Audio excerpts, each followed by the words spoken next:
To all our families in LA, these wildfires are relentless. And for those with asthma, we know that this is an intense and challenging time. Today, we are going to be talking about protecting our lungs and protecting our loved ones in the face of wildfires and asthma.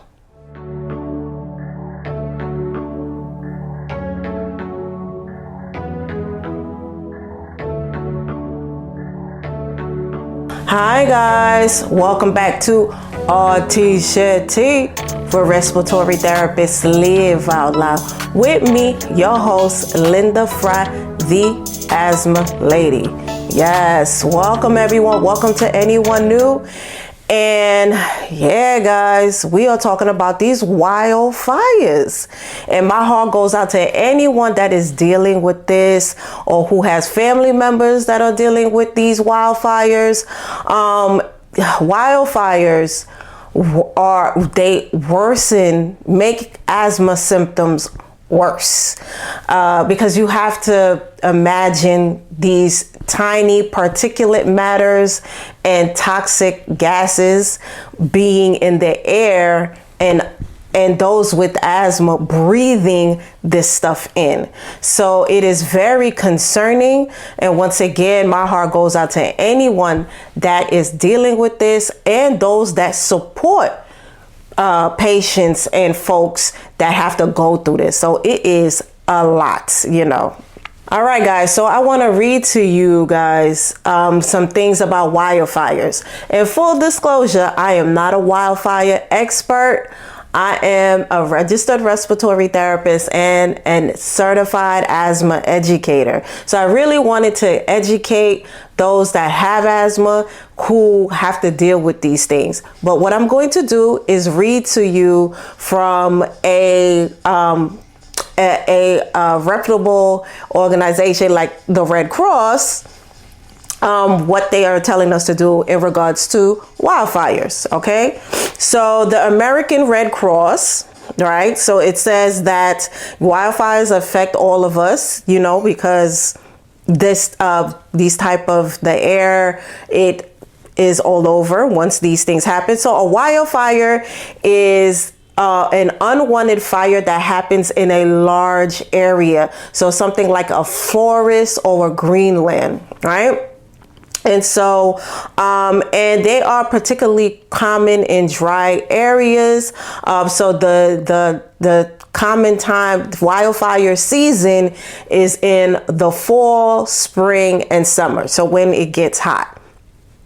And so what the American Red Cross wants you to know is when these things before they happen to be prepared in advance. So things like, they're just saying things like be prepared, have a go kit with 3 days of supplies, because they want you to, once you get word from local authorities to evacuate, like they are not playing. You need to evacuate as quickly as possible. So the advice, the tips are to have a go kit with 3 days of supplies that you can easily carry, right? So if you're staying at home, for some reason you have to stay home during an evacuation, you need at least 2 weeks of supplies to stay at home if needed. Right? And then you need at least a month supply of medication. For those of us asthma folks, we need at least a month supply of medication in a childproof container. So these are great tips. So when it's time to go, we want to make sure we are up to go. So what they're saying is just making sure you stay informed. You're listening to your local authorities. You have a way to get emergency alerts. Have a backup battery for your phone, right? Even battery powered radios. So all of these things, you know, much needed, and to monitor weather conditions. So it's good to know what's going on with the weather and your air quality index. So these are things you should be getting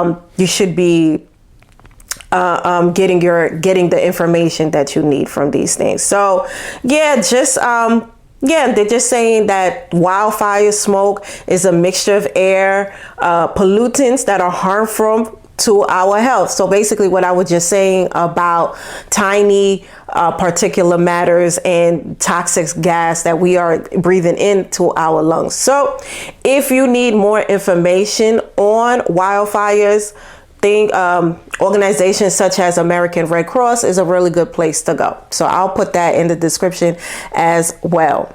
Okay, so to piggyback off that, now here are some practical tips for those with asthma. Stay informed. So just like I was saying, what the American Red Cross was saying, we need to stay informed. So check with your local authorities, resources such as your local health department, so they can tell you what's going on with usually they'll have things such as the air quality index, so you can know what's going on with the air and letting you know if it's safe to go outside or not and what to do. So stay informed. Another tip is to create a safe indoor environment, an indoor space. So using things like a HEPA air purifier. I had a few episodes back on air purifiers and why their benefits, so I can put that in the description for that too. But making sure you have something like that on when you're inside the house during exposure to wildfire smoke. So, and also being able to seal the windows, making sure that none of that stuff is seeping inside, making sure we have our fire detectors and our carbon monoxide alarms, that they are functioning properly and they are in our homes. And then also avoiding things like candles, burning candles, and using the stove as possible, because we want to make sure that we have good ventilation in the home. And if you're using your stove, then you might have to crack that window open, which is what we are trying not to do during exposure to wildfire smoke. Tip number 3, protect your lungs when you're outside.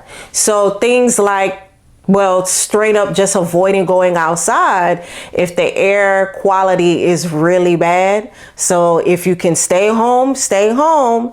And for those that have to go outside, using an N95 mask over your mouth and your nose. All right. So making sure that we have those masks on us while we are outside. Tip number 4, staying on top of our asthma management. So making sure that we have things like our inhalers, right? Those reliever inhalers on us at all times during exposure to wildfire smoke, especially for those that know that smoke is an asthma trigger. So making sure that wherever you go, your inhaler goes with you, okay? Also, making sure that we have our asthma action plan. So making sure that we have these written plans close to us and for our loved ones, for those that do have asthma, making sure that there's a written plan so we know what to do if things are getting worse. Oh, and also we can't forget that if the medication is not, if it doesn't feel like it's doing enough, to make sure that to go back to your doctor, like let them know that, hey, listen, I have been exposed to this wildfire smoke. I had to go outside. Is there anything else I can do? So going back to your healthcare provider, the healthcare team, and just come up with a plan together to help you through this time. And tip number 5 is just being prepared. Like we mentioned earlier, what the American Red Cross said is just making sure we have access to those go bags, because when it's ready to go, we cannot play. It is time to go. Making sure we got those meds, making sure that we have those supplies ready for us and our loved ones. Okay, so what can healthcare workers do to help patients during wildfire smoke exposure? Well, first thing we could do is educate patients, right? So kind of like what I'm doing here today, sharing resources and making sure that patients understand how to take care of themselves and their loved ones that have asthma during this time, to recognize signs and symptoms of getting worse. If their asthma is getting worse, understanding the heads up, recognizing these things, possibly having access to a peak flow meter so they can take their peak flow readings. So things like this. So just being proactive with education. We can also, as healthcare providers, also advise on preventative care. So just making sure that patients understand that they need easy access to their medication, and making sure they have the prescriptions that they need, and following up to see if that they are picking up the prescription, if this is prior to wildfire season, and if they're actually going through a wildfire smoke exposure, just making sure that they understand that this is very important to have the medication on site. And like I mentioned before, advocating for resources. So making sure patients know where to go, and having access to things like air purifiers and masks and just resources, especially for communities that are underserved. So if you know of an organization, a community-based organization, or a program, an asthma program that has these type of resources, being able to link them to those organizations is a great way to help out. And also just being accessible. So for those who are dealing with wildfire smoke exposure, just giving them opportunities, if you're not already, for them to see you, have access to you virtually, instead of having to come physically into the office, or to the site, the clinic, the hospital, or if you're mobile and you can get to them, that would be great, right? And also just being emotionally supportive for those that are going through anxiety in regards to wildfire, smoke exposure, and dealing with asthma. So just making ourselves available, knowing that this can be traumatic for them. So, all right, guys, remember to stay informed, be prepared, and be proactive in the face of wildfire smoke exposure and asthma.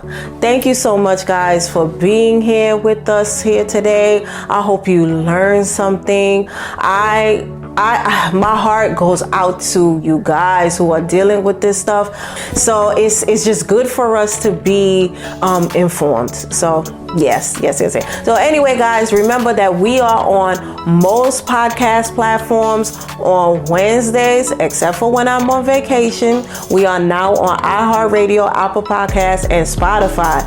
Please support us and follow us on those platforms. And also we are on YouTube. If you like the information that you received here today, please subscribe to our channel for more information. I'm also on Instagram at the Asthma Lady with the 2 E's, RT. All right, so I will put that in the description as well. Thank you. And as always, remember that asthma management is not about perfection, it's about progress, guys. So we get it. We understand you. And I also got asthma too, so I get it. All right, guys. So I'll see you next time.